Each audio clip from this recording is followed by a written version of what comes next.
Gaza के अलग अलग हिस्से में हमास पर चढ़ाई करने के बाद इजरायली सेना ने रफा शहर पर आक्रमण कर दिया था।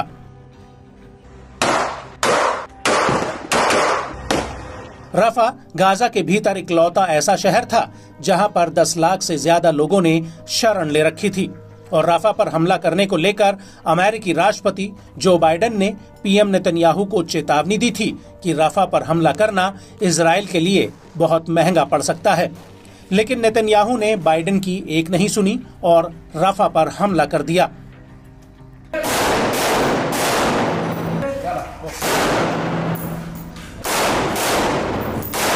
लेकिन अब ऐसा लग रहा है कि इजराइल और अमेरिका के बीच समय का पहिया फिर से घूमकर वहीं वापस आ चुका है, जहां पर बाइडेन एक बार फिर से नेतन्याहू को रोक रहे हैं।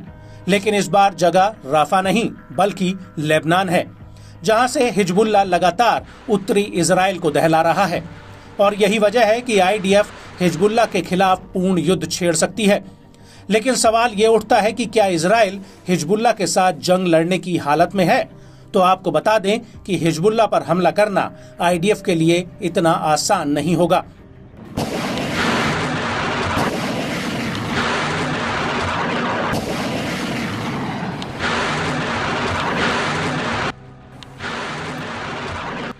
और ये बात हम नहीं कह रहे बल्कि खुद अमेरिका ने इजराइल को चेतावनी देते हुए कहा है कि वो हिजबुल्लाह के खिलाफ जंग से दूर ही रहे।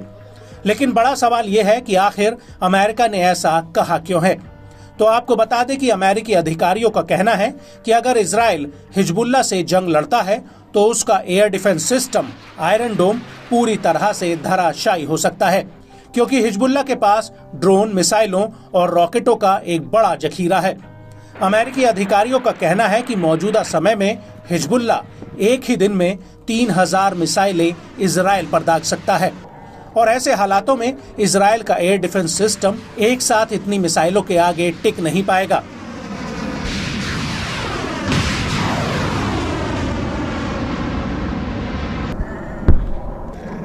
मीडिया रिपोर्ट्स के मुताबिक हिजबुल्लाह के पास 1,20,000 से लेकर 2 लाख तक मिसाइलें हैं।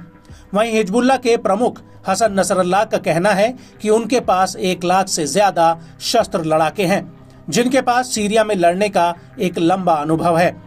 इसके अलावा हिजबुल्लाह के पास हजारों लंबी और छोटी दूरी की अनगाइडेड मिसाइलें हैं। हिजबुल्लाह के जखीरे में कई गाइडेड बैलिस्टिक मिसाइलें भी हैं, जिन्हें वो जमीन के भीतर और मोबाइल लॉन्चर से फायर कर सकता है। और इजराइल के लिए सबसे बड़ी मुसीबत हिजबुल्लाह के कामिकेज ड्रोन हैं, जिन्हें बीते समय में Israeli air defence system intercept नहीं कर पाया था।